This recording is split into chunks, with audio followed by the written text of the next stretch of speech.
Hey, Matt, just an FYI, I heard from Cash and he is going to be running just a little bit late, so we might need you to start the meeting.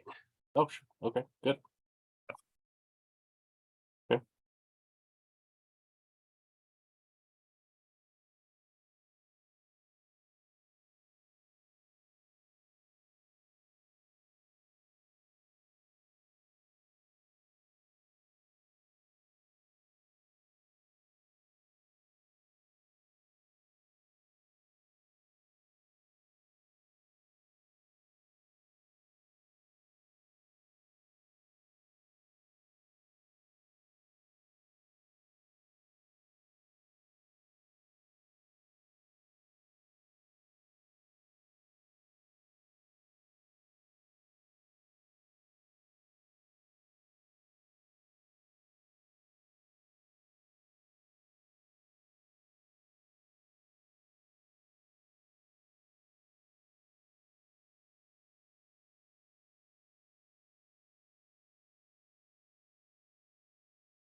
It does look like we have a quorum, Matt, so if you want to get us started, that would be great.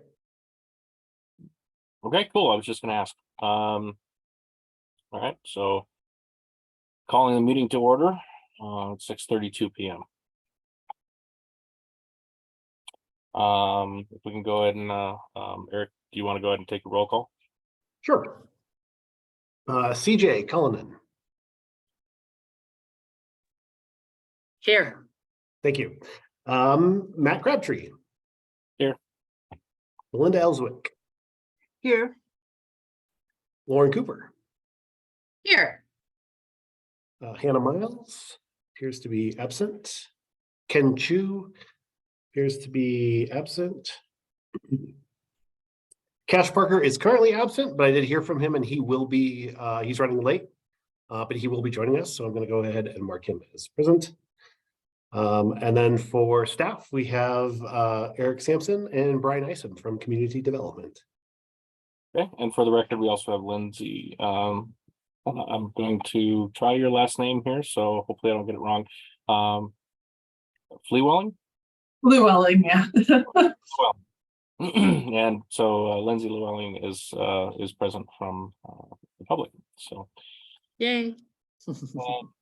so first on the agenda here is approval of minutes from the previous meeting, draft of the minutes of June 21st, 2023. Is there a motion to approve? CJ so moves. Is there a second? I'll second that. Any discussion, amendments, changes of any sort? Okay, not hearing any. All in favor of approving the minutes as written? Aye. Aye. Hi, You look like me, I Melinda. couldn't get unmuted. Next is public forum. I don't see anybody here for public forum because I believe Lindsey is here for new business. So I'm not seeing anybody on a public forum. We'll move along to new business. Lindsey Flewelling, did I get it right? Flewelling, like it flew like a bird, I guess. Coordinator from History Colorado will discuss certified local governments and their role in preservation efforts. And I'll go ahead and hand the meeting over to you, Lindsey, and we're happy to hear about this. Great. Well, thanks for having me. I do have a PowerPoint, if I can share my screen here.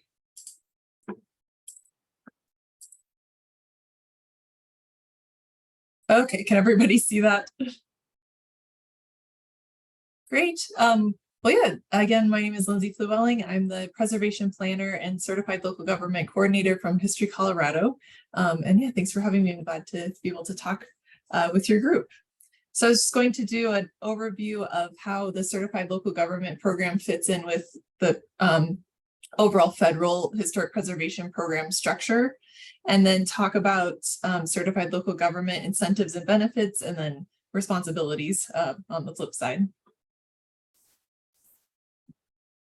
So the Certified Local Government program is a group of towns, cities, and counties that have all passed their own preservation legislation that meets federal and state guidelines. And it's a local government partnership with the federal and state governments. So the National Park Service is, at the top with the federal government, and then each state has their own state historic preservation office. In Colorado, that's History Colorado. We also call it the Office of Archaeology and Historic Preservation, but that's just because we need to have as many names as possible for the same thing, apparently. But at any rate, it's all the same thing. It's all History Colorado. It's the State Historic Preservation Office. And here we have 68 certified local governments. So you can see on the map, most of them are towns or cities, but we do have a handful of counties as well. And there's about 2,100 CLGs nationwide.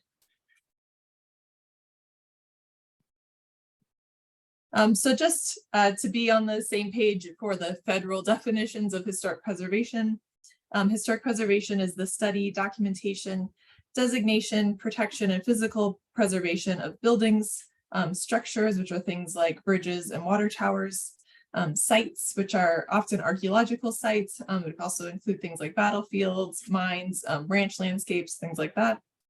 Objects, those could be things like statues and fountains, and we're currently trying to get a mural designated on the National Register as an object. So if that goes through, that could be really great for some of our historic murals. And that's the first time ever, huh? At least in Colorado. Yeah, and our National Register coordinator had asked about it and was like, well, we think this is how it should work, but we'll see what the Park Service says. Colorado first, yay. Yeah, it's one of the Chicano murals in San Luis. So the most prominent one that you see when you go into town there that has all the like blue imagery and everything. So I think it's a very important mural. And then districts are collections of all these other types of resources. So the preservation framework in the United States was formed by the National Historic Preservation Act in 1966.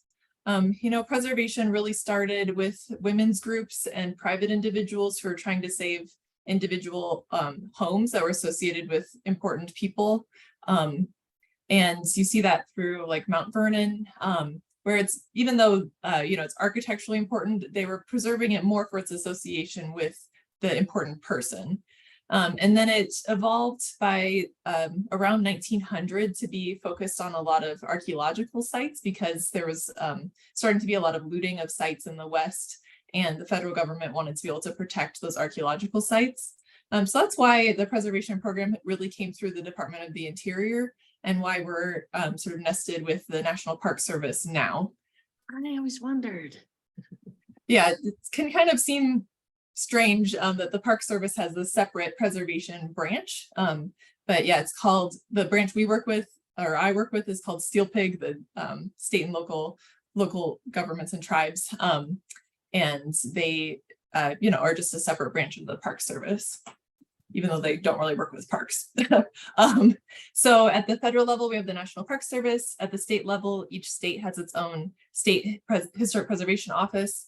And then at the local level, the Certified Local Government Program was added to the National Historic Preservation Act in 1980. So that's where you have your county or municipal historic preservation commission. And then each of those levels will also have a nonprofit arm to act as an advocate for historic preservation. So at the federal level, we have the National Trust for Historic Preservation. At the state level, we have Colorado Preservation, Inc. And then Colorado Historical Foundation is another statewide nonprofit. And then you might have your own local historical society or local preservation advocate as well. And some places have both historical society and like Historic Denver, Historic Boulder, that is an advocate for historic preservation. We do. Yeah, it's Historic Englewood. Oh, great. 501c3. I should write that down.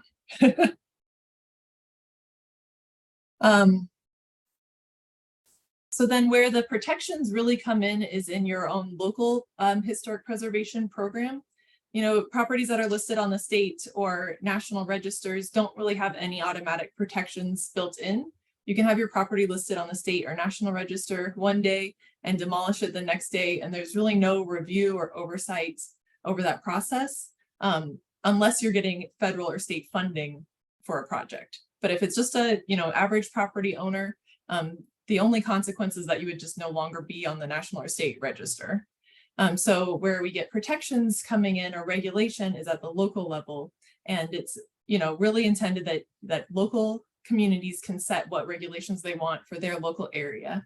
So under our certified local government program, we see a wide range of local regulation to basically using their historic preservation program as an honorary program in order for their property owners to get incentives, all the way to heavily regulatory programs like you would see in like Denver or Boulder.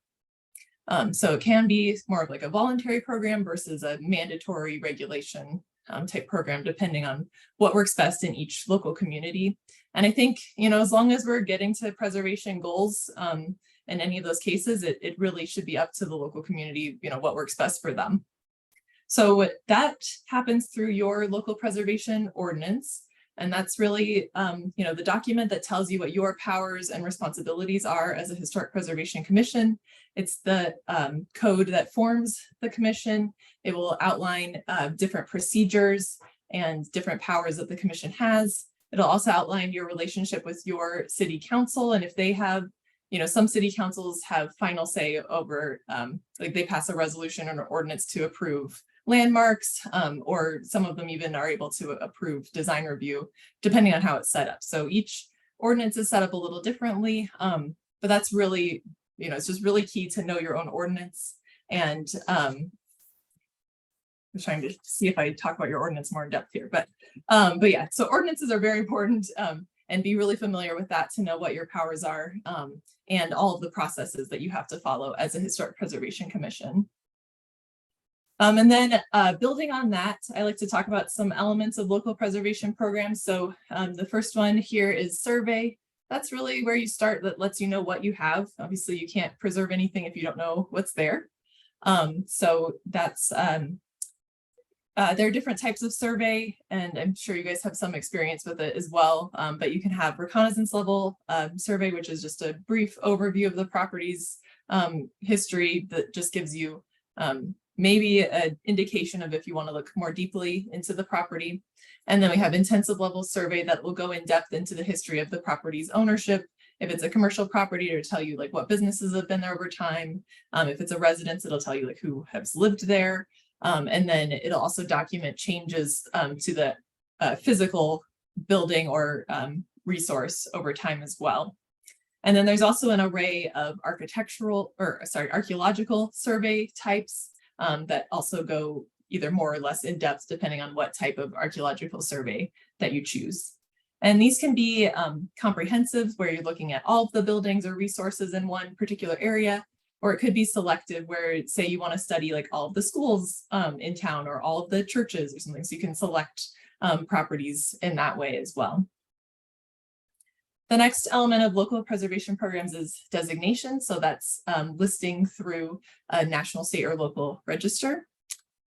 All of the procedures for local listing should be in your ordinance. So that's the document that you turn to figure out the procedures to follow.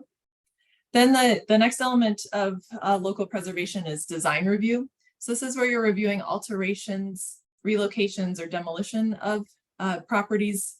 Usually it's just landmark properties or properties that are within a historic district. But sometimes there's, in your ordinance, it'll allow for review of properties that are 50 years of age or older if it's a demolition review. So it just kind of depends on how your ordinance is set up. And like I said, that can be voluntary for certified local governments or mandatory depending on how your local government works. Then we have incentives programs. So there's a wide variety of incentives that can be adopted by local governments. Most of those would come out of your local municipal budget, like having a facade improvement grant program or sales tax rebates and things like that. But some of them could also be just procedural incentives. So offering variances and exemptions to zoning requirements, parking requirements for historic properties, things like that. And a lot of local governments already have those kinds of exemptions just without really even marketing them as an incentive. But I think it's good to think of those as incentives if you're offering them, just because it helps property owners to know that you're working with them and trying to get reuse of this historic property. So for example, I mean, a lot of local governments will allow historic nonconformities to continue to exist. So that's just one way that local governments work with historic property owners. And then those all complement incentives at the state and federal levels as well. So I'm going to talk a little bit more about those later on in the presentation, but we have state grant programs, state tax credits, federal tax credits as well that can all be layered with local incentives if you have them. And then the final element of local preservation programs is advocacy and public education. So that's reaching out to your property owners and knowing that they, helping them learn that they have a historic property and giving them any information that you might have about it, helping them get access to incentives programs, trying to create a preservation ethic in your local community and a community identity based around your local history, working with realtors and contractors in your local area and things like that. So of course, as you know, you can have a strong local preservation program without being a certified local government. But I did want to go over the CLG benefits and responsibilities just as, the next step if you wanted to pursue that. So the first major benefit of the CLG program is our CLG grants. These are grants that are funded by money that our office gets from the federal government, and we're required to subgrant it to CLGs. So it can't be spent on anything else. It has to go to certified local governments. And then because we have the state historical fund, we're able to match the federal grants with state historical fund money so that we can offer no match grants to our CLGs, which is really great. Some states have a hard time giving the money away because they require a match, but we don't require a match, so it's really great.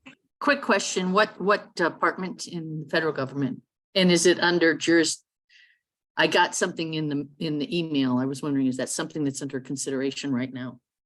So two Yeah, questions. so it comes through the Historic Preservation Fund, which is part of the Department of the Interior's funding.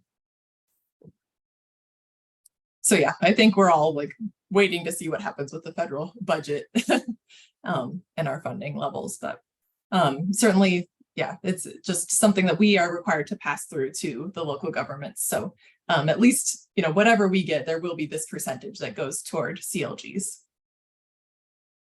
And I will talk a little bit more about CLG grants later on, but just that they're a great no match grant opportunity for our local governments, and it's for things that would benefit your local government preservation program. So like preservation planning, survey, education, and outreach projects. And I'll give a few examples in just a minute. And then CLGs can also apply for National Park Service grants. So they have an array of preservation related grants as well. And CLGs are able to apply for those. And I think I also have a slide about those in just a minute. And then another big benefit for the Certified Local Government Program is your local landmarks and contributing properties in your local historic districts are eligible for state residential and commercial tax credits. And for your area, that would be for up to 25% currently of their qualified rehabilitation expenditures. We're actually we get a 5% bonus for residential and commercial tax credits if we're in a declared disaster area. And we're all in a declared disaster area throughout the state because of COVID. So that'll last for a few more years where it'll be up to 25%. And then of course, anybody who has a local landmark, whether it's in a CLG or not, can apply for state historical fund grants. CLGs get free access to Compass, which is our statewide cultural resource database. So you can see all the information that's been collected about properties in your area, you know, in the past. There's access to training. So we give scholarships for things like the Saving Places Conference and the National Alliance of Preservation Commissions conference. And then we also have a webinar series. And then I'm also willing to like go out and do trainings or get somebody from my office to do trainings on different topics that you might be interested in. There's technical preservation support. So if you have a question about the best treatments for different properties, you know, can send a question to me and I'll just try to find the person who's most qualified to answer that in our office too. So for example, when I worked in Central City previous to this job, and somebody wanted to build an exterior elevator that was linked to a historic building. It's like, I have no idea what the best treatment for an exterior elevator is. So I reached out to my predecessor and she was like, here's 3 examples of exterior elevators that would fit the Secretary of the Interior standards. So things like that can be really helpful. And then CLGs have a formal role in the National Register review process, and then also are invited to comment on federal undertakings in their area. So those are federally funded or licensed projects that might affect cultural resources in your local area, and the federal government or whoever is undertaking the project is required to contact CLGs to see if they have any comments on whether or not historic resources might be negatively impacted by projects. So that's often a lot of like highway projects, cell towers, like HUD-funded housing projects and things like that. So to go a little bit more in depth on some of the incentives programs, I just wanted to go talk a little more about the CLG grant program.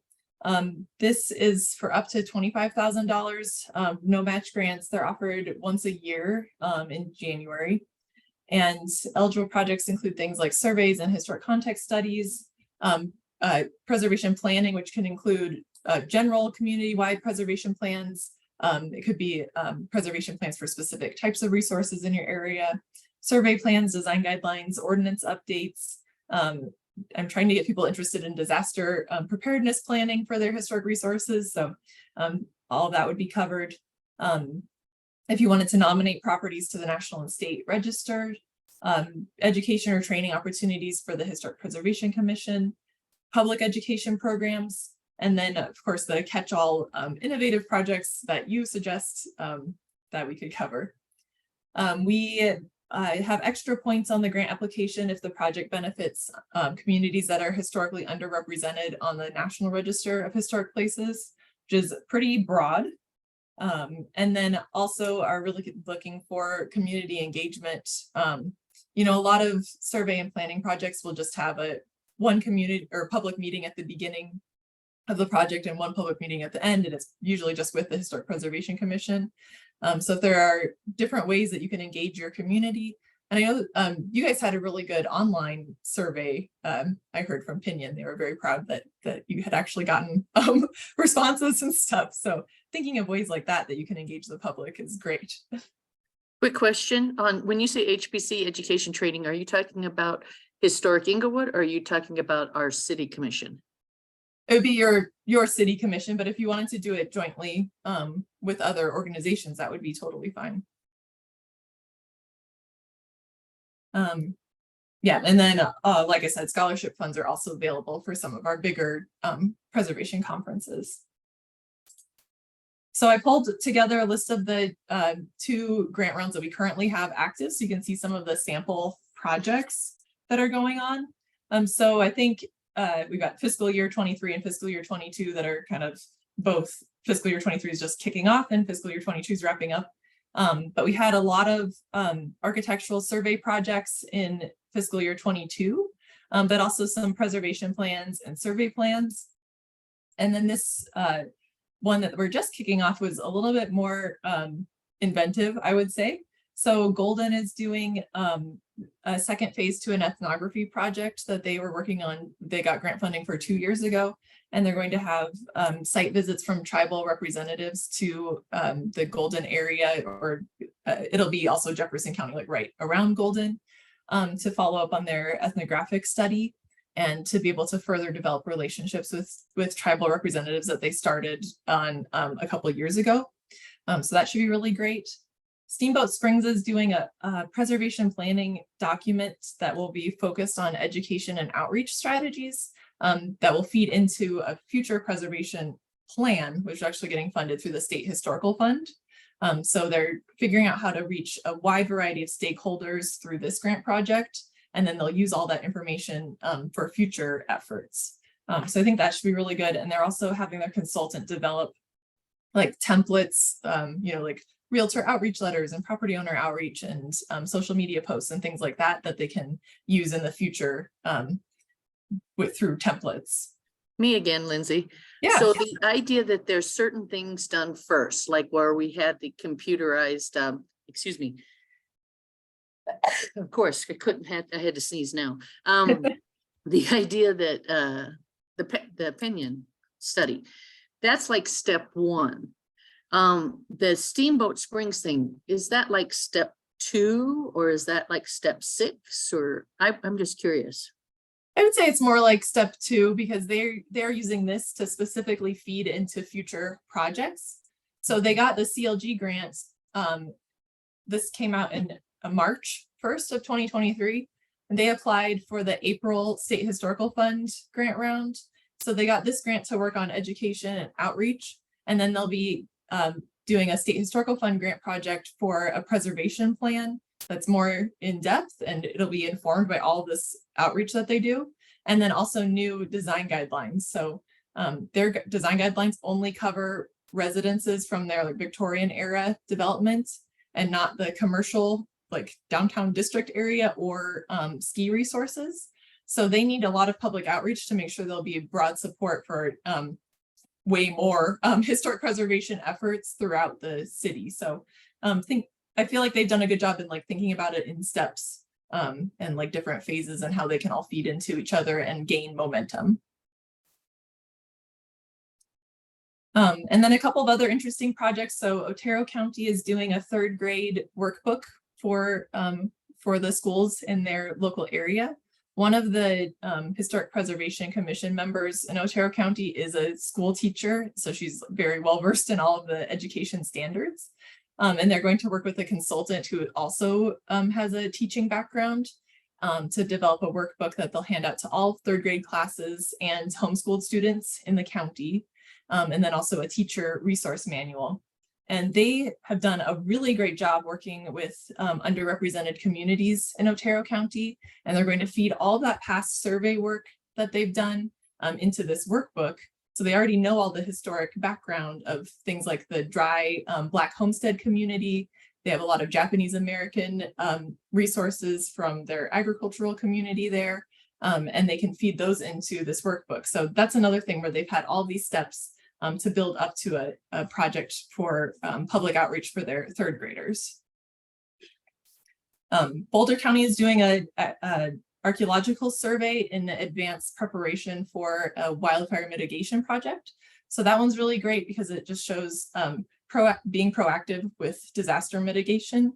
And they're seeing what archaeological resources are in that open space area before coming in and clearing out trees and brush and things like that. So I feel like that's just a really good step, especially for a place that has a lot of open space. And then Sawatch is doing some Adobe workshops with their property owners. That's both trying to get the public excited about historic preservation, but they're also having their consultants come in and actually go to people's houses and show them what they should be doing to preserve their properties, because there are just very few people there who have the skills to preserve Adobe. So showing the property owners what they can do themselves, sort of a hands-on. And it's not just making Adobe bricks in a park, it's actually going to people's houses and showing them what they can do for maintenance of their own properties, which is really exciting. And then we have a couple of more traditional survey and historic context projects as well. But I am super excited about our grants that we currently have going on, because I think they just show all the different types of things you can do and different ways of reaching out to the public as well. So that's CLG grants. Like I said, CLGs are also eligible for National Park Service grants. These are kind of a mix of physical preservation work as well as that survey and documentation work that you can do. So it just kind of depends on the grant program. But the ones that would be applicable to Colorado's CLGs would be the African American Civil Rights Grant, Save America's Treasures, History of Equal Rights, and Underrepresented Communities grants. So those are available for CLGs as well. Just to jump in real fast with the question here. If you're not a CLG, would you still have the opportunity to seek any of these grants if you're not a membership or a member of the CLG program? So for the CLG grants, obviously only CLGs can apply. For the National Park Service grants, they just allowed nonprofits organizations to start applying. So if you were going to work through Historic Inglewood, you could partner with them and they could apply, on your behalf. But the local government in and of itself can't apply unless it's a CLG. Yeah. So any other questions about grants? How competitive are they? How often are you competing with the other CLGs for these? So I'd say the last 2 years, we've had about 15 CLGs apply and given out 7 grants. So it's fairly competitive, but it's not like all 68 apply every year.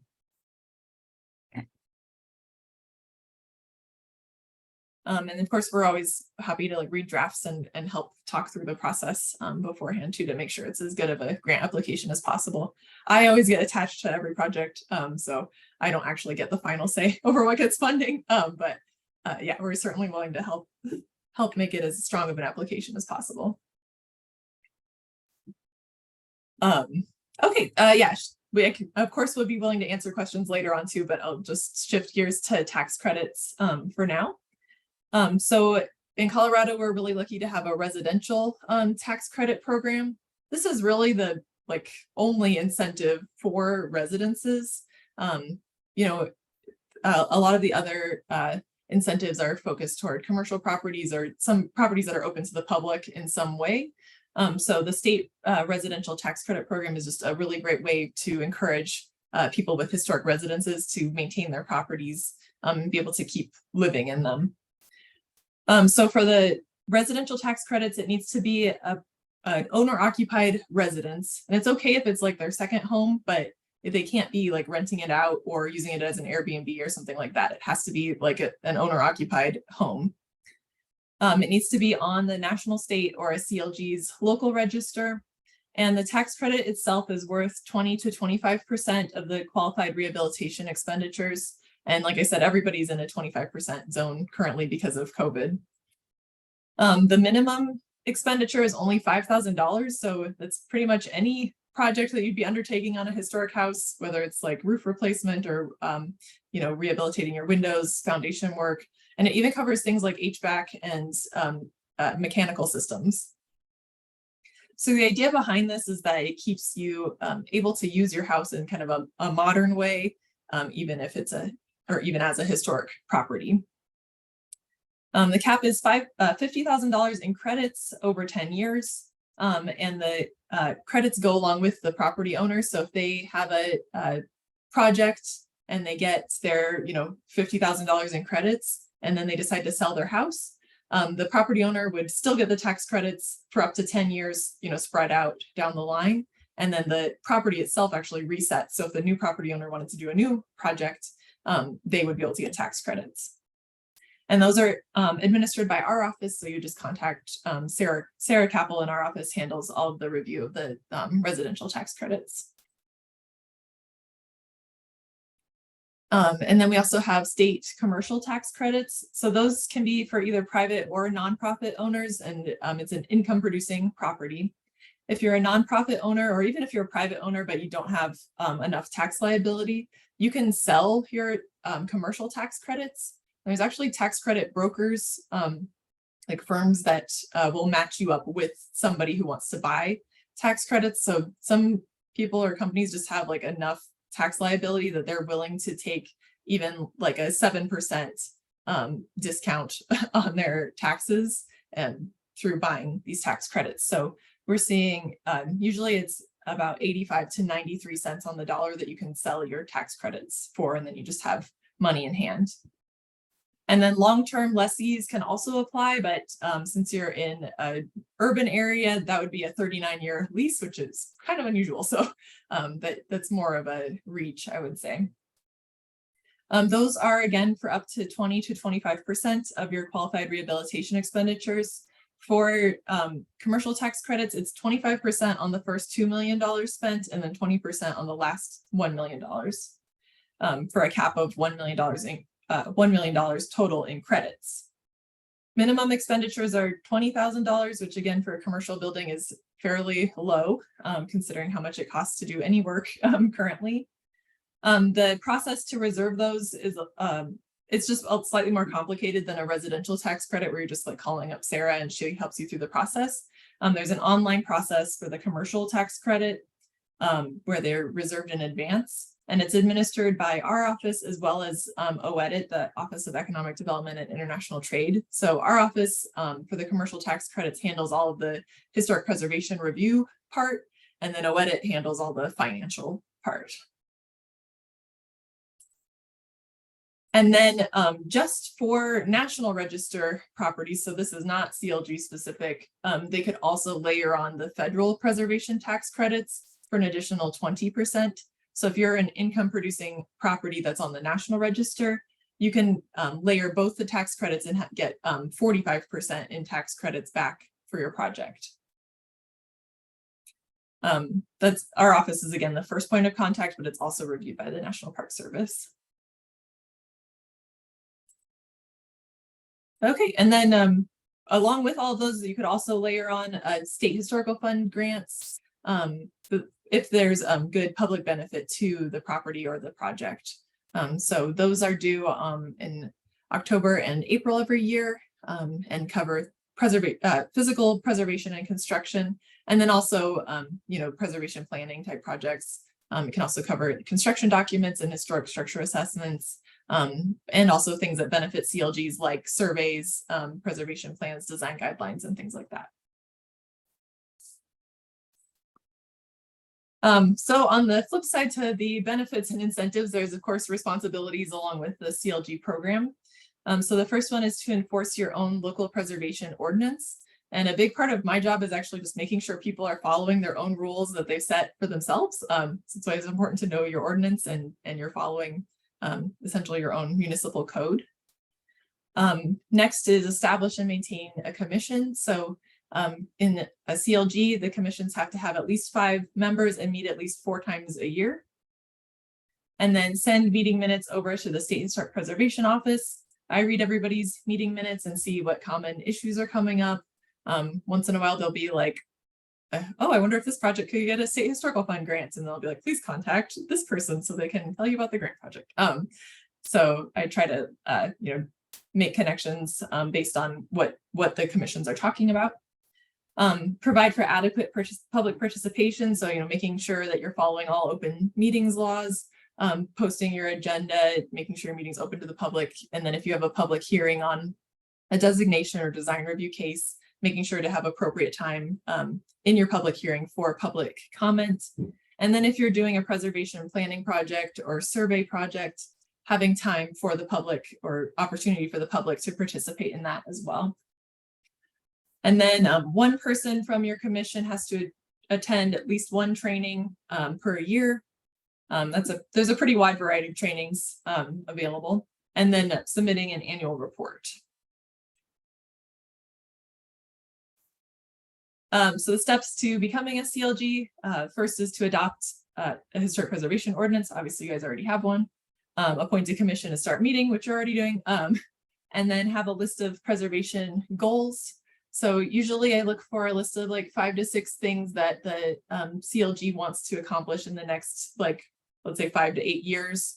So just like something that the commission is working on as a way to give direction for the future.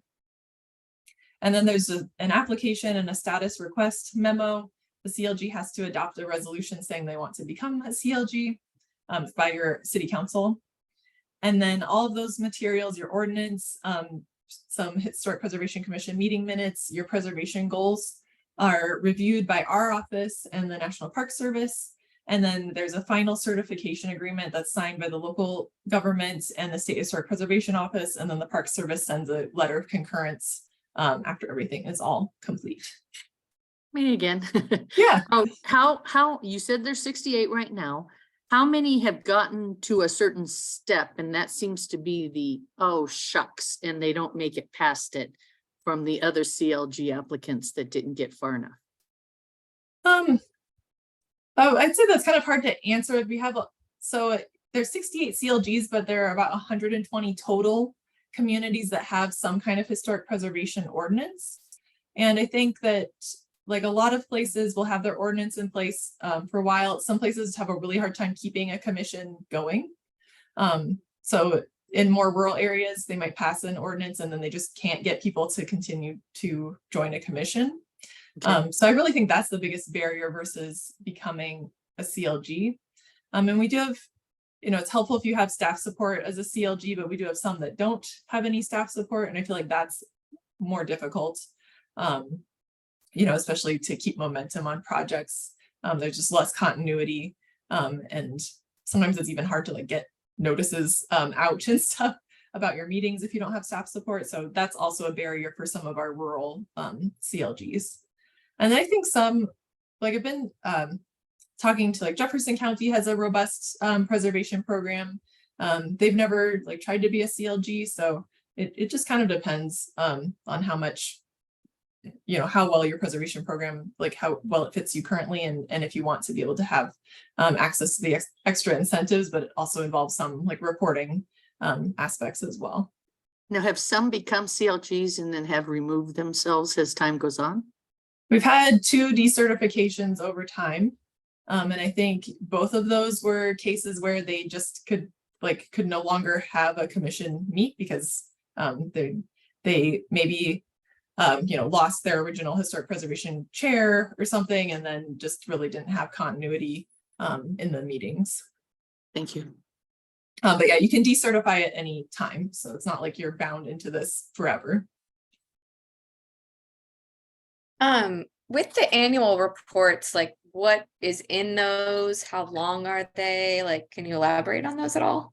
Yeah, so it's due every November 1st. It covers your federal fiscal year, so October 1st through September 30th.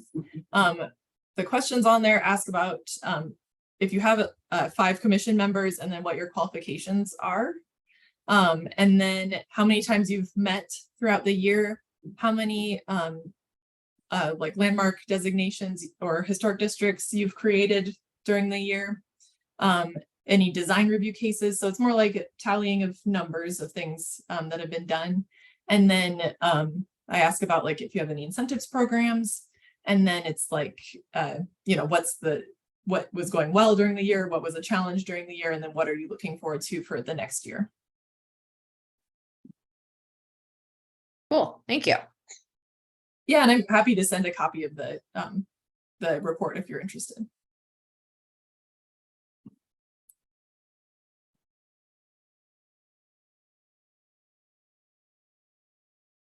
I've got another question too, just like how long does the process to become a CLG take? Like, you know, let's say once we've gotten step 3 done and we've developed our goals, like submitting the application and review and certification, like how long is that?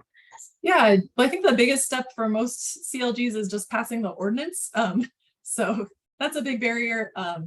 But in some communities, but yeah, so I think we have 30 days to review, and then the National Park Service has 45 days to review. So it's about 2 months or 2.5 months. I would say our office probably doesn't normally take 30 full days, but might depend on, you know, what else is going on as well. Well, the last slide was just my contact information, and I can send this slide over to you guys as well. And then I'll just, I can send the slideshow over to Lauren to pass on if that would be helpful. Thank you, Lindsay. Yeah, it'd be nice to have have that slide deck available. I do have a couple of questions. Well, Matt, can I interrupt? Yeah. Just a second. Sure. Lindsay, I think it would be best to send that to Eric, just because he's able to distribute to everyone. I'm not supposed to, just for open meetings law. Right, yeah. Yeah, I think I got Eric's email from when I was reaching out for local contacts for everybody. So that should be good. Thank you. Okay, so you have my contact info. I think so. I'm sure I can Okay. find it if I don't. Okay. Thank you, Lauren, for that clarification, because that was Yeah, thank you. I do have a couple questions regarding this. The first question, of course, relates to where the money comes from the federal government side. How is this allocated, and where does it actually originate from? There's a theory to my question here and reasoning for this, and it has a lot to do with the opposition that we heard the last time this was discussed. So the federal funds, the grants, where does that money originate from? So it comes from offshore oil leases. It doesn't come from tax dollars. Okay. And then, you know, the state historical fund money comes from limited gaming. Okay. Last time this was brought up, there was a pretty heavy opposition. In fact, the city manager had made mention, this is the former city manager, had made mention that the city that he was with previously had done a CLG, and he would never do it again. He never really elaborated on that much. CJ, do you recall him saying that? Do you recall the context around that? I'll be with you. I don't remember much more. He didn't need much more to say, because when she said that, people on the council were very much in no additional government, no additional interaction from other people outside of Inglewood. We don't need them. We don't need their money. That's what I remember. So from the standpoint of government participation in this, that was one of the big arguments, is that certified local government actually sounds like kind of a scary sentence. Yeah. Yeah. Yeah, I think it's kind of bad branding. Yeah. And so when that came up, and we as a commission held, actually I think it was part of the Historic Society, it was partnership of some sort, but held this public meeting and received information, and a lot of the public and a number of council members were put off by the fact that we are involving ourselves as a city into a government program where we may lose authority as a home rule or lose authority into our legislative process. Is there, how would you respond to any of that? Is that a normal complaint that cities have or what? I mean, I would say that there's always like concerns about extra levels of government involvement, but there's no way that I would affect your home rule status. Yeah, I look at it as a partnership. So if, you need help or have questions with historic preservation matters, it's a partnership with you guys. It's not like dictating from above. I would think the only thing I can think of where it might be like, after you do a design review case, you could get like comments from us or something. It would be if you were reviewing the tax credits directly. So CLGs can review residential tax credits, but it's kind of not advised because you have to review like interior changes as well as exterior to properties, and most historic preservation commissions don't have expertise in applying the Secretary of the Interior standards to interior spaces. So unless you start doing a lot of those, it's not necessarily like the best option. But like Denver and Boulder do that. Actually, yeah, I guess Littleton can review tax credits too. So, some local governments that have more of these cases are able to do that. But so we like audit those to make sure that you're following the standards if you're giving state incentives. Okay. But otherwise, so I do an evaluation of each CLG every 4 years. And yeah, I would look at like how you're conducting design review then, but I wouldn't, the CLG coordinator would never like force you to change your ordinance or, as long as it fits the CLG guidelines, which it would, in advance of becoming part of the program. Okay. Well, and my last question here relates to the big push that's kind of happening, or that had happened for a while across the state, where the increase in density and development, the push, from not just local levels, but coming from the state level and county levels. And that is I feel a huge attack on historic properties and historic neighborhoods and cities. And would there be any benefits to being part of a certified local government to slow some of that, churn and burn with, properties? And let's tear them down. Let's tear down these 100-year-old properties that are low density and replace them with, brand new high density $1 million homes. Is there anything in the certified local government that can help, slow that? So as a state employee, obviously, if that was passed, I would have to just like go along with it. So I can't really say anything one way or the other, but my manager and I were talking to Governor Polis's policy, one of his policy team members on that issue.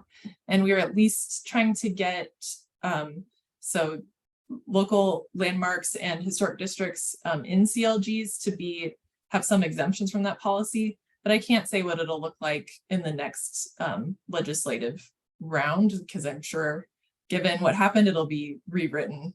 But we were advocating for CLGs to have, some exemptions carved out there. But I don't want to say that it would just be in CLGs, or even, that, there will be some historic district considerations in there, but I don't want to like promise either way what exactly it would include. Just that we are advocating, for the historic areas. Good. Well, thank you. And those are my questions. CJ, was that accurate? Because I mean, you and I lived this. I think Linda, you were there too, and Lauren, we were all there. Oh my God, most of us were there. We lived through a lot of the opposition to CLG that occurred the last time this came forward. Yeah. And I don't know if that accurately. I mean, those are probably pointed questions, but I think that, I don't know, CJ, did that accurately represent a lot of the opposition that we were getting? Yeah, well, and I'm going to go ahead and say, I think they came in with preconceived notions too. I think there was this history of like, no one can tell me what to put in my windows. I mean, they're going to restrict what I can put in for windows and what I can do this and what I can do that. And I'm going to need all those different approvals just to change my windows or something. And so I remember some people, I was like, no, that isn't what it says at all. Well, that's where it's gonna go.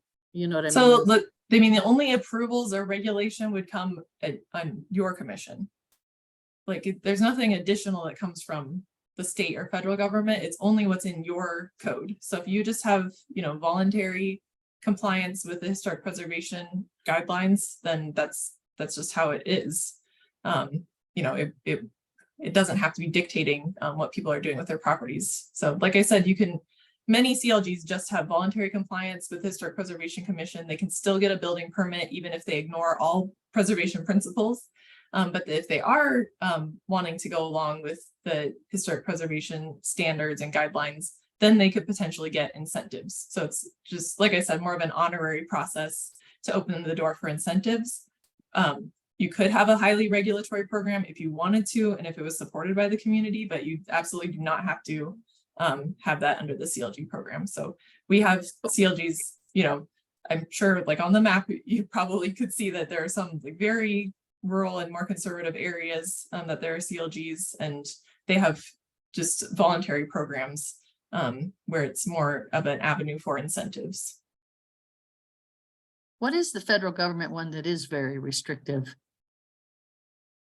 So it would only be restrictive if you're specifically getting incentives for a project. So if you're doing the federal tax credit, then they can, you know, mandate that you don't put in vinyl windows in your property. But if you're not getting incentives, then the federal government doesn't really have any review mechanism over what goes on your property. Thank you. And I guess I should say, like, if you're getting state historical fund money for a physical construction project, then that they, in some cases, can put a covenant on your property to make sure that you don't like get historic windows through the state historical fund and then take them out like 5 years later. So they do review changes to properties that have specifically gotten money through the state historical fund. So it's basically like if you're getting money for it through the federal government or state government, then there are more restrictions in place because they're protecting their investment. Are the restrictions on the federal side stricter than that of the state side? I mean, we all are supposed to follow the same Secretary of the Interior standards. So it really depends on each project. And I would say, yeah, it just kind of depends on the reviewer, honestly, for tax credits. But like our tax credit reviewer, Sarah, like really wants to work with property owners to find solutions that'll work for them. So, you know, if people were saying they wanted to replace with vinyl windows, maybe like work on doing aluminum clad windows or something like that as an alternative, or, you know, figuring out different ways that you can make the project work.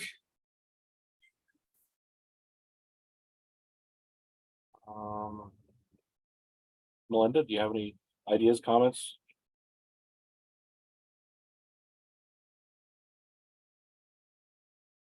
No, not really. It's, I mean, we've been dealing with a hostile city council for 6 years now.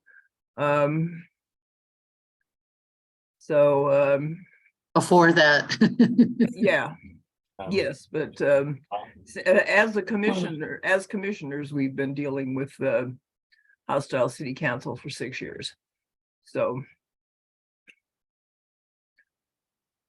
we both battle onwards.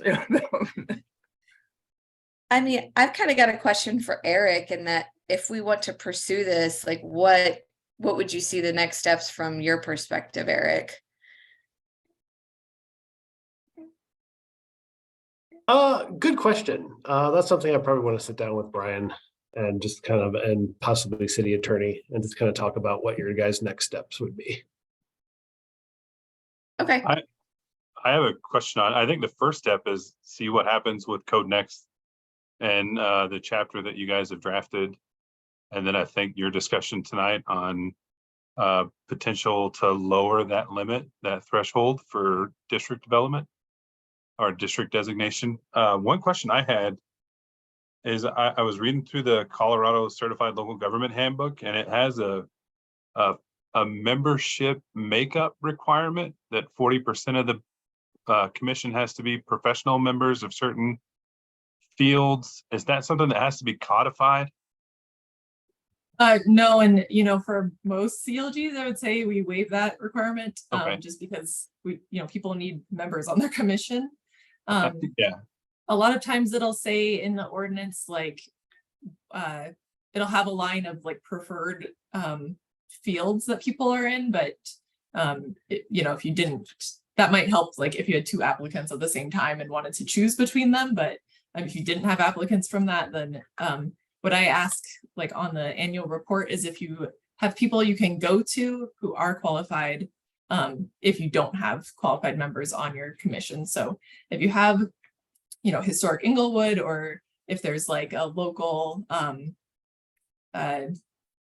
archivist or like university professor that specializes in historic architecture, or even like local contractors or architects that you can turn to, and you have identified them, then that's totally fine. Okay, because I think the chapter 15 that sets up the commission has a membership requirement of 7 members and 2 have to be appointed.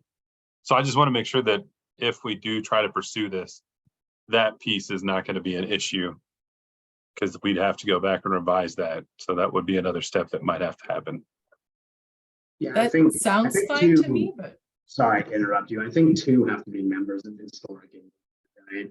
Yeah. Okay, that was just something I had a question about.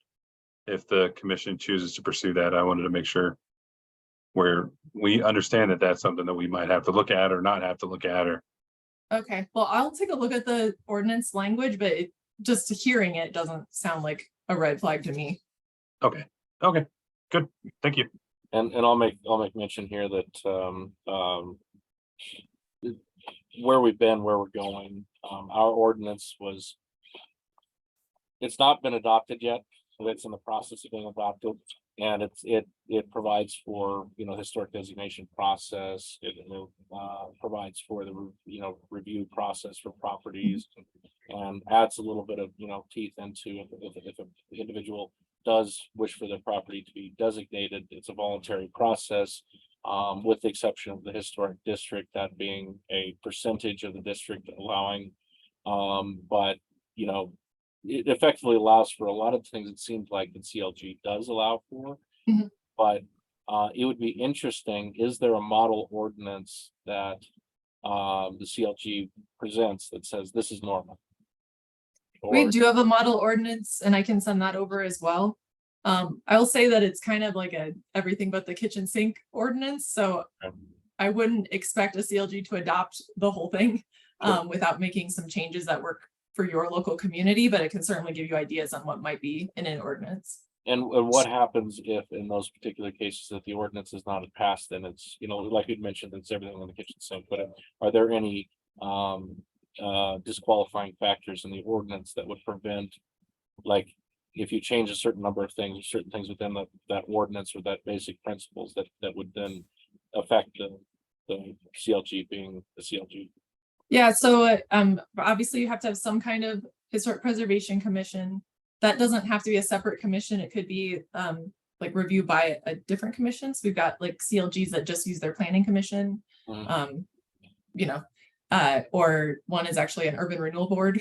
That's also the historic preservation commission, which is Conflict. it's actually good to have those together in some ways, I would say, to make sure they're working toward similar goals. I but personally yeah, refer to urban renewal boards as being urban removal Yes. authorities. So I think it helps that CLG's urban renewal board to look at it as more like, let's rehabilitate these vacant properties rather than demolish them and turn them into parking lots. Right. So but, you haven't seen our code next thing yet, right? No, I haven't. All right, and so can we send it to you without a charge and ask you to kind Oh, of yeah, look of at it course. and see? Because nothing's done yet, but it's getting pretty darn close. And so we've had Lauren, even before Lauren, even with Lauren, we had Jason. And so Yeah. we had some wonderful assistance in getting some CLG wording in there, or so I felt. That's, yeah, Um, I think ours is based on that model ordinance that, Exactly. that Yeah. Jason did a lot of work based on that. Jason O'Brien, I'm sure you Yes, remember him, yeah. right? Yeah. Of course, he And was, he was the a next member desk until he over. moved, yeah. So yeah. if that's legal, or if that's not legal, Of of course course. it's legal, but Eric, is it possible for you to send that to Lindsay for review? Yeah, I can do that. Thank you. Yeah, I'm happy to look at anything, or, I'm here as a resource like for the CLGs, but I'm happy to be a resource generally for our historic preservation commissions and local governments across the state. Awesome. Yeah, but yeah, so Awesome. answering your question, Matt, the other requirement is that you have some form of design review as a CLG. So you need to be reviewing alterations in some way. But like I said, it doesn't have to be a mandatory process. So people could still get a building permit even if they decide to ignore whatever the Historic Preservation Commission says. Or it could be a mandatory process that's more regulatory. One more question on that. The restrictions based upon the grants that have received the tax credits. Where can we find the, actual detail of what is allowed and what is not allowed after a grant or tax credit is provided?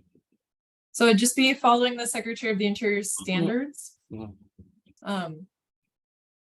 So after a tax credit, you can do whatever you want. The tax credit project has to follow the Secretary of the Interior standards, but nobody's checking up down the line to like make sure that the property stays the way it was. But for state historical fund grants, one of the guys in our office is in charge of covenants. So he does review any projects within, I think normally it's like a 10-year period after the funding takes place. But he would also be looking at the Secretary of the Interior standards. So, and that's what he goes off of as the criteria. Right, yeah, for rehabilitation. There's kind of an outline, Matt. I did one quite a few years ago, almost 10 years ago here for my house with windows, gates, and fences. And I mean, gates and gateways, whatever. And the idea that there were pictures taken before. I went through Salvador. Is he still there? No. No, okay. I went through a gentleman and then he looked at it. He guided me. He said, you're going to want to do this Oh, and you this. went and through you need this." Joe. Yeah, Joe I thought it Saldivar. was- Yes. Oh, thank you. Thank you, Yeah, Salvador. Joe is still there. He's not doing tax credit projects anymore, but yes, Joe's been around forever. Oh, tell him hi.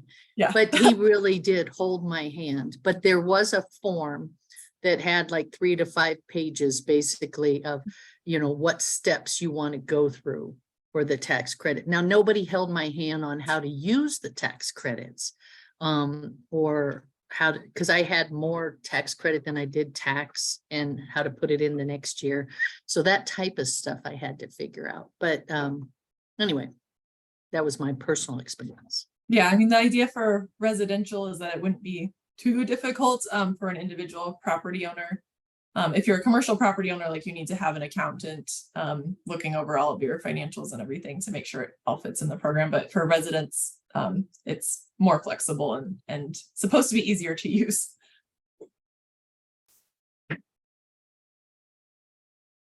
Any other questions? I just want to say thank you, Lindsay, for sharing your knowledge and experience with us. I truly appreciate it. Oh, thanks so much for having me. It's great to be part of your meeting. Cool. Well, thank you, Lindsay. Thanks. Yeah, thank you very much. Thanks, Lindsay. I'll get that Yeah. draft over to you, okay? Oh, yes, that'd be great. And definitely let me know if any additional questions come up. Thanks so very much. Will do. All right, thank you. Yeah. All right, and now for the next topic, I think I'm gonna hand the meeting over to Cash. Thanks, Matt. Thanks for getting it started. Sorry, I was fighting traffic from downtown to get home tonight, so appreciate you guys getting it rolling without me. Next on new business is the planning and zoning discussion of the Title 16 ordinance. And Ken, who told me that he had to make some kind of an emergency trip to Hong Kong, so he wasn't sure if he was going to be able to get on, which it doesn't look like he did. I think he went, but I think others here went. I don't think the historic preservation ordinance was discussed, but I wasn't there. So anyone who was, if you wouldn't mind sharing with us what transpired at that discussion that might be of interest to us. Maybe there isn't anything. I'd like to say that Matt, CJ, and I'm sorry, what's Mr. Chu's first name? And Ken, Ken, were there. In that there were three people that were in positive support of the Code of Ethics. And I swear an unlimited list that extended the meeting. So I just stood up in stating that I appreciated the work that's been going on and because I'm still awed that we got the CLG stuff put in there. So I was just happy about that. And then brought up the idea of reducing the percentage based on Matt's mentoring, reducing the percentage on historic districts from 75 to, I don't know if I said 60, but either way, 65%. And that was it. All right, Matt, it's yours, baby. so my comments were more unrelated to historic preservation and more related to some of the other substantive things within the code. And so not as related. CJ did a wonderful job with her presentation, speaking as a member of the public out there. And I think that was really good that it got at least the attention of the Planning and Zoning Commission. There will be another meeting, I believe, where they're extending public comment, or the public hearing is being extended across to another meeting. And I do believe, and Eric, you can correct me if I'm wrong on this, but I do believe that is the next Planning and Zoning Commission. The public hearing will be reopened for comment. Yep, on the 25th, next Tuesday. Say, I understood they continued the previous meeting. They didn't actually conclude anything. That's correct. That's my understanding. At least from attending. It seemed that there was an interesting meeting. Just put it that way. So is the idea that the Planning and Zoning Commission is going to make a recommendation to adopt to the council to adopt or not adopt the portions of Code Next that relate to planning and zoning? I don't believe that there's any requirement. There's a requirement that goes to planning and zoning, from what I understand, but I don't believe that there's a requirement that any of the recommendations that planning and zoning makes actually make it to the ordinance. However, it's an advisory condition to council. Eric, am I right on this? Yep, they can make a recommendation to council, but council can change things as they Right. fit. But it does seem like planning and zoning is just like we did, got some feedback and got some information put in before it goes to council. So I do believe they've definitely got a chance to look over and discuss every single part of that Code Next. The one thing I definitely want to say about the meeting was I was truly embarrassed on some of the uncivility from some of the people that were against Code Next. And I also wanted to almost stand up and say, did you guys already see what's being destroyed right now without any ordinance provisions? And it was just sad to see that human interaction, that civility kind of go out the window with some of those speakers.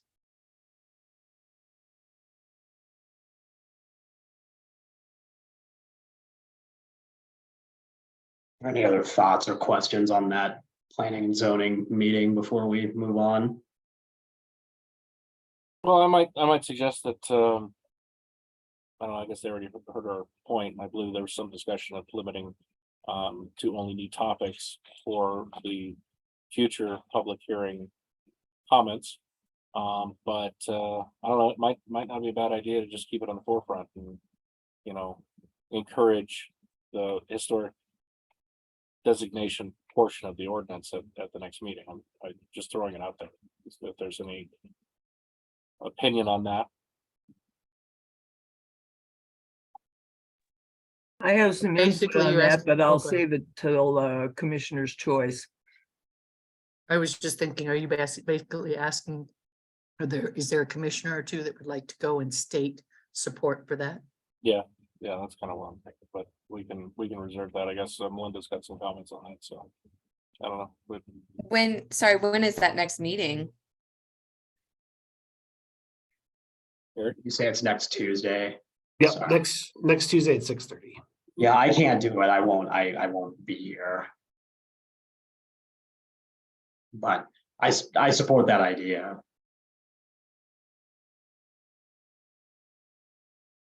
Yeah, I'm not sure that I could make it, but I definitely support the idea.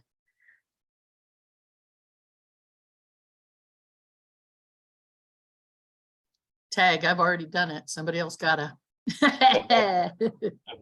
All in favor, step backwards. What is it? What do they do with that? Whoever's-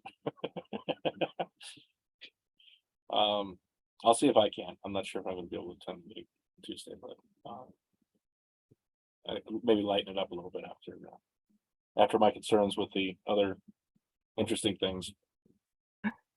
Well, Matt, you're better at doing it and not losing your temper than I am, so Oh, come on, Melinda. I was thinking maybe we can get Melinda and Ken out there, You know- new faces.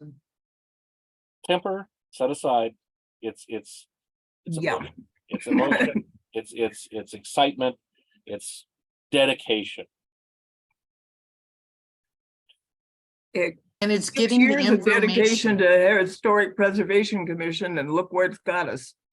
Hey, look where it's got us. We are a lot further along than we were 6 years ago. Well, that's true, but So we should celebrate what we do have. we're not, well, we'll celebrate when they finally approve the ordinance.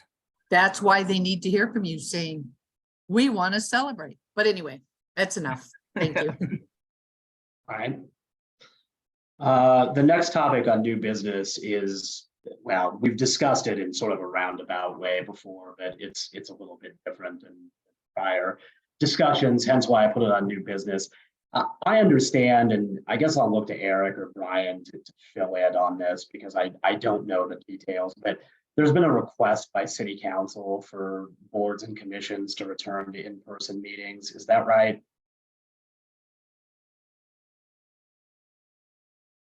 Yeah, that's correct. Okay. So my thought is the same as it has been, which is September, we're planning to have an in-person meeting anyway, with a hybrid option, with an option to come in via Zoom. Next month, I would say, let's keep it remote, just since that has been the plan all along. And then if that's the city council's request, we should probably move back to in-person meetings, but I favor maintaining a hybrid option for people who can't come in person, which I assume that's allowed. I think we've said in previous discussions that's permissible, and those are my thoughts on it, but I'd like to hear from everyone else, I suppose. Well, considering I'm thinking, considering it was a recommendation, they're not demanding. I totally agree with the hybrid. Are they allowing hybrid? Did I miss something there, or is it just in person flat out? Well, could I point out that if tonight's meeting had been an in-person meeting, the public would not have an opportunity to review the video and see the presentation that we saw. And I mean, because the in-person meetings are just audio recorded, which wouldn't be that helpful. So there are times when actually a virtual meeting is a better option. At least, I mean, and I agree, hybrid option is, we can do that, but. Well, Hey, Eric, do you know, can we do quarterly in person? Oh, I sorry, can go ahead, answer Brian. this, Eric. The issue is an IT thing on our side. So we need to talk amongst ourselves on where the Preservation Commission will meet. We've been meeting with the Planning and Zoning Commission for a couple months now in person, a couple of meetings. Then we tried virtual. It hasn't worked out very well. And it costs a lot more for us to get IT to have staffing at our meetings to make sure that they work correctly. So our big push is to move everything back in person, because it's tough for our department to cover all that additional cost for all those meetings to be done virtually with that virtual hybrid option. We're continuing to look into it, but right now our push is to bring everything back virtually. Brian, if I may ask another question here, is there any facility for a smaller commission of our size we normally met in the conference room years past. Is there a facility there to record the meetings? That's what I wanted to talk to Eric and my direct supervision about. The majority, the Board of Adjustment and Planning and Zoning Commission meet in the council chambers, which is what makes it more difficult. So I'll need to talk to them and then facilities on being able to keep the building open for those that want to show up to meetings in person. Because we can't only provide the virtual option for the public, we have to provide both. So that's just some stuff that we'll have to work through. So I don't mind if the board meets next month virtually while we try to figure this out. But yeah, we'll have to work on our end to try to figure out what your options are. Okay.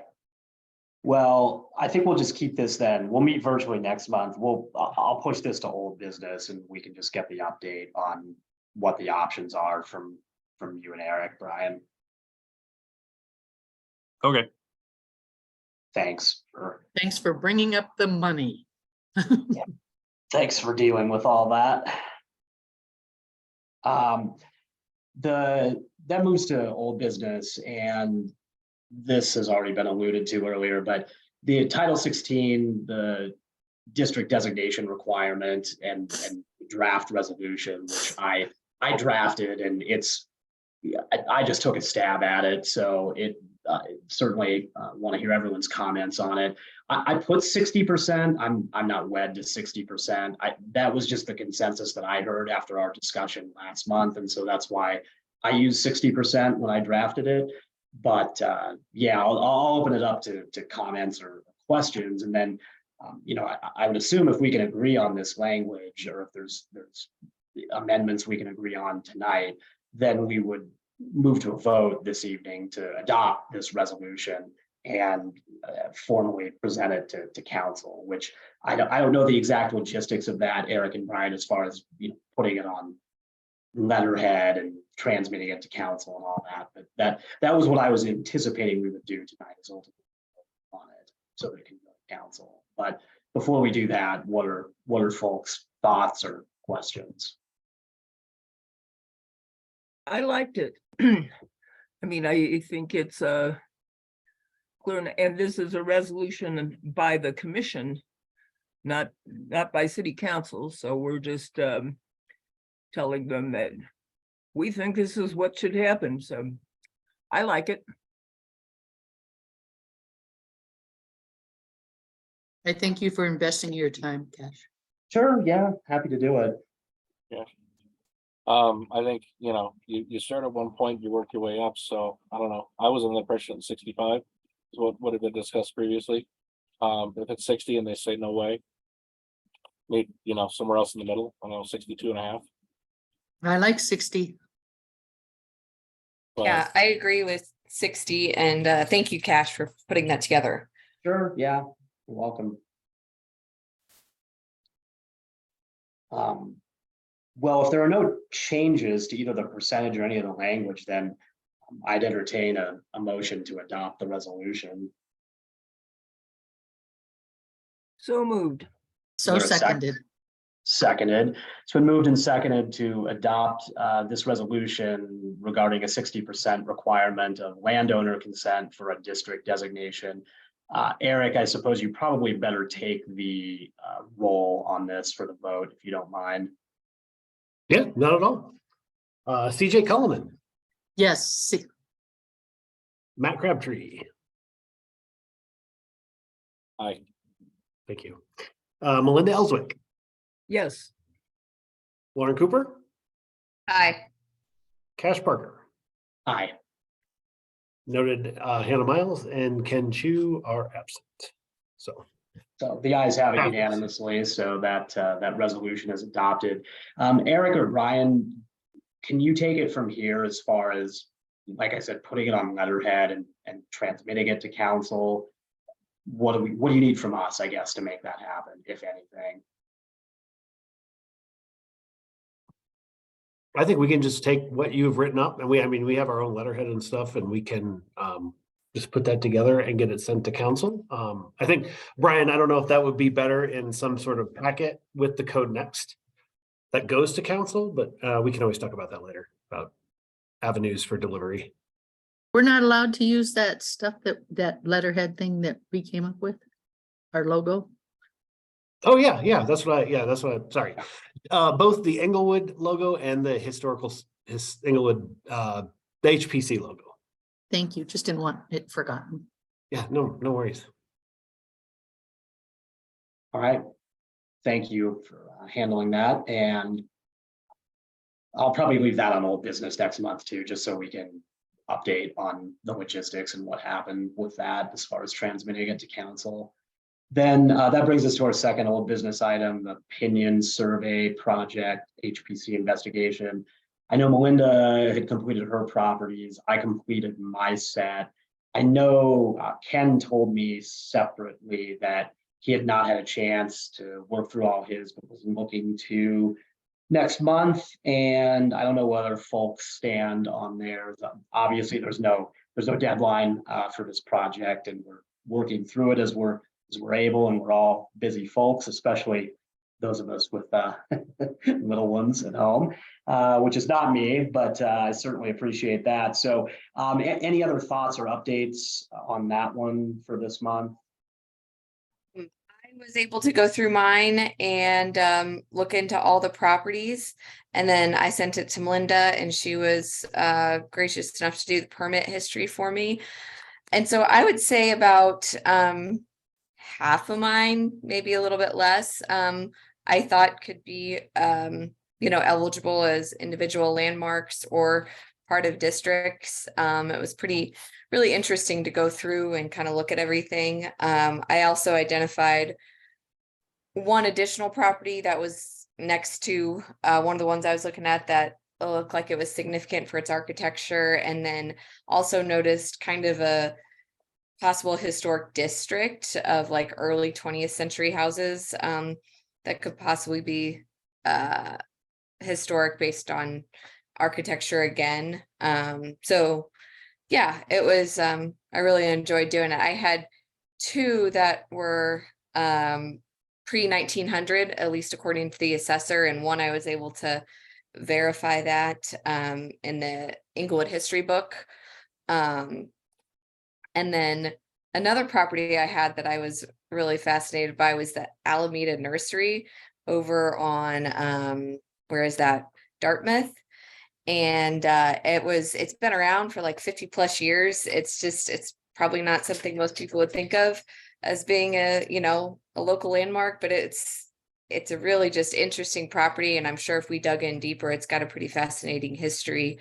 So yeah, that was kind of one of the highlights of mine that I liked. Is it still open? Is it still operating, or is it closed? Yeah, it is. Mm-hmm. Oh, wow. So then, Yeah. And I had come Encourage them. across it when I was doing the neighborhood histories research. And so, yeah, it was kind of nice to see that Pinyon had highlighted it as well. Yeah, I thought it was pretty interesting too, although I sort of had the opposite. I got, I think just by chance, a chunk of the Pinyon survey with a number of properties that were not historically significant. Let's just put it that way. I'm still working on mine. Making Perfect. progress. Didn't have a chance to get it all done this month, but should have an update next month. Sounds good.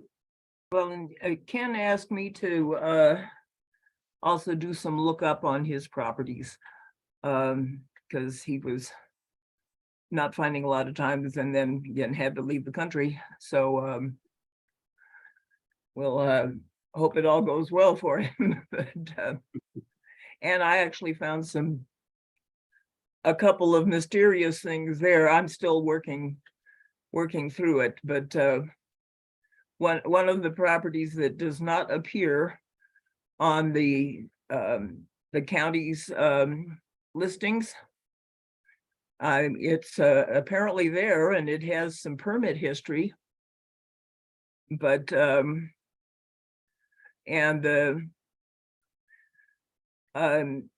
city denied a permit request to build a 4-unit townhome complex on this property. And Eric, I'd like to know what IRC stands for in that in the IMS database, because it mystified me. What was the context? Just a second and I'll tell you. Isn't that, I'm not at Um, all a building code expert. Isn't that like international residential code or something like that?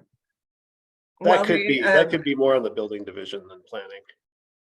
Maybe it had a history of other project, electrical upgrade, new roof, siding and stuff. And then an entry that said a 4-unit townhome project was canceled in March. And a note that said IRC. Because what happens, and you probably know this, Melinda, is some of those international standardized codes get adopted by reference into local building codes, and then that might be a reference to there was something that was wrong with it under the international residential code. I don't know if that's in Inglewood's building code or not, but it could well be, and maybe that's why I'm speculating. I mean, I figured it was zoning. It was that that area is not zoned for multiple.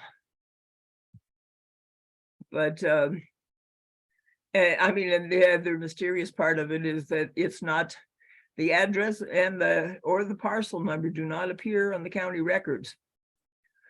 So I wonder where Pinyon got it, but.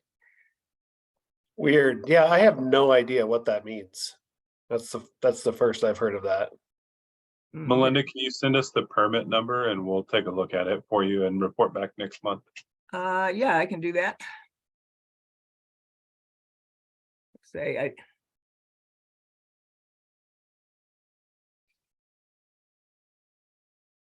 All right, well, I'll have to look that up, but it's yeah. The address is 4747 South Acoma. If that, but like I say, there's the mysteries out there.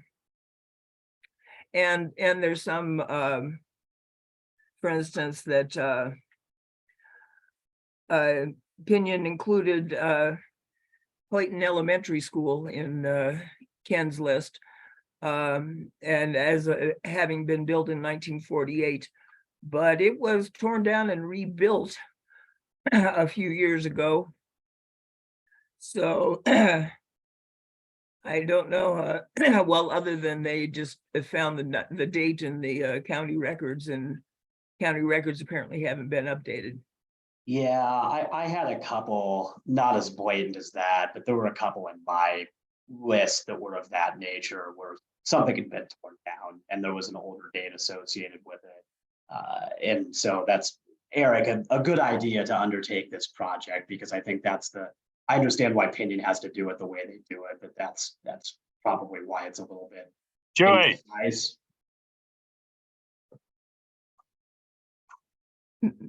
Sorry, what was that? Sorry, my dogs are barking. I thought I was on mute. No problem. Anyway, yeah, I think that's why this project is a good idea, because it's just the nature of the way Pinyon has to do it, I think, makes it, like I said, come out to be a little bit emphasized with their product. So yeah, find all kinds of interesting things there. Yeah. All right. Well, good. We'll keep that on the agenda then for next month and revisit it. So that brings us to staff's choice. Eric or Brian, do you fellas have anything? Hey, real quick, I was supposed to call the county. Should I just put that under commissioner? I'll just put it under commissioner. Never mind. Yeah, only thing I had was, if you haven't heard already, Cheryl Wink resigned this on Monday prior to the council meeting. So don't know what that's going to do with our staff liaison for council, but I guess we'll find out. But I just want to give you guys a heads up. Yeah, that was going to be my commissioner's choice, and with other matters that are transpiring with the city council. Maybe this won't be known for a while, but is there any idea of when we'll have a city council liaison or who that might be, or is that gonna have to wait until after resolution of matters in October? My guess is October. Yeah, I figured. Anything else from staff? I don't have anything. Brian, you? No, I think you guys talked about the next Planning and Zoning Commission meeting on next Tuesday, starting at 6:30 in the council chambers. That was the only other piece. That was the continuation of the Code Next rewrite. Okay. Thank you both. Commissioner's choice, one of mine was Cheryl Wink resigning. So Eric, you covered that. The other of mine was, maybe some or all of you read about this, but I did see it. I only know what was written in the news about it, that the city did settle its lawsuit with the folks that own the Santa Fe depot. And the terms that I saw that were publicly reported was basically they get 5 more years to get their act together and do what they said they were going to do initially. It was what I saw. I'm sure there's more to it than that, but I thought that was an interesting news item that related to a historically significant property in the city. What happens, do we know what happens if they reach 5 years and does not meet the requirements? From what I understand it, it's the same structure. Well, I shouldn't say the same structure. And again, this is not from having read the settlement documents or court documents. This is just from what I read in the news, publicly available. But it's the same deal where ownership would revert to the city, and the city also maintains its right of first refusal if they ever try to sell the property to buy it back. And I understood also that the city, and this is all that it said, it was vague, that the city strengthened the requirements to be compliant in 5 years and strengthen the city's ability to reclaim ownership of the property if it is not compliant. What the details are of that, I don't know. That's just what it said in the news pieces that I read.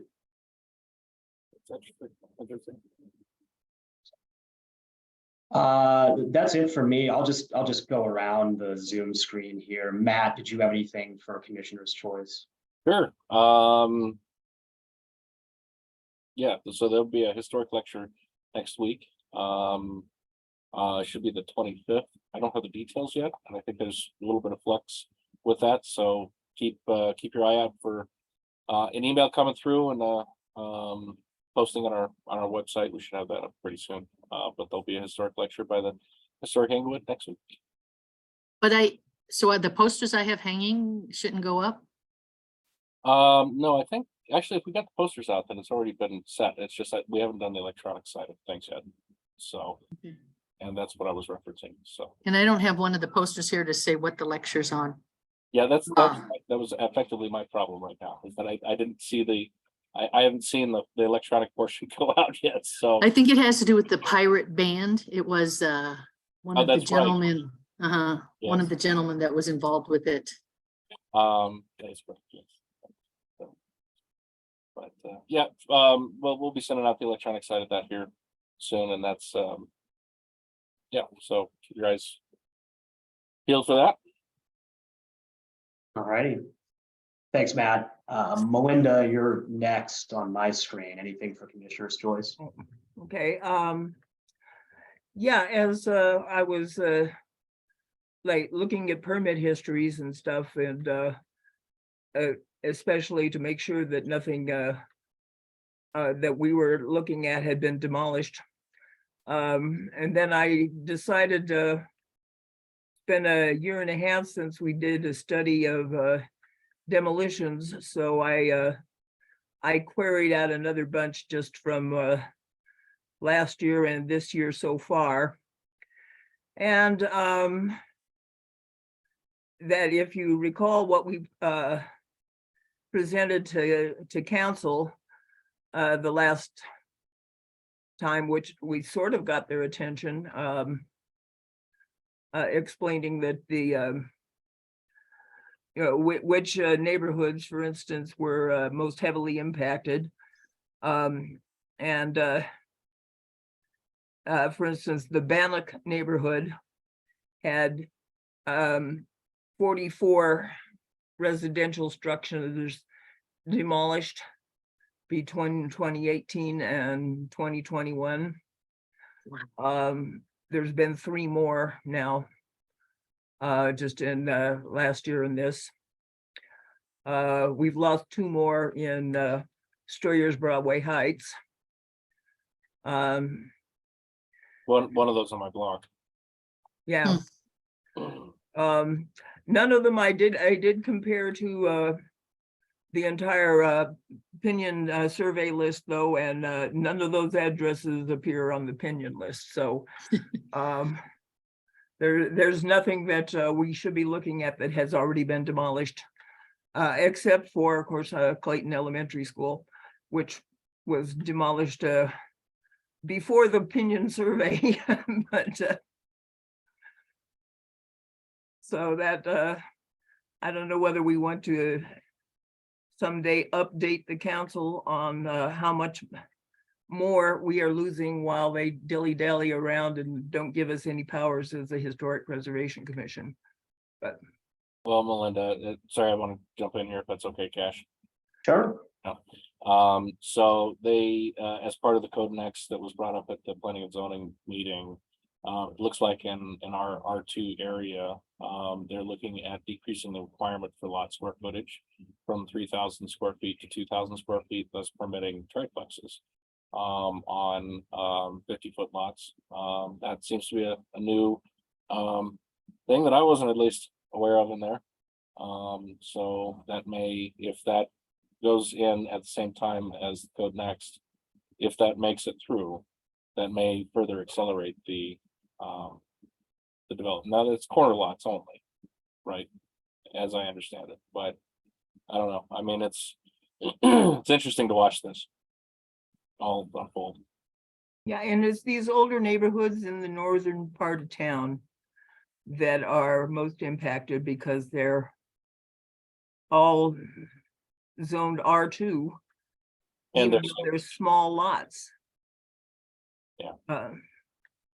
So the developer has to tear down 3 or 4 to build their townhome complex.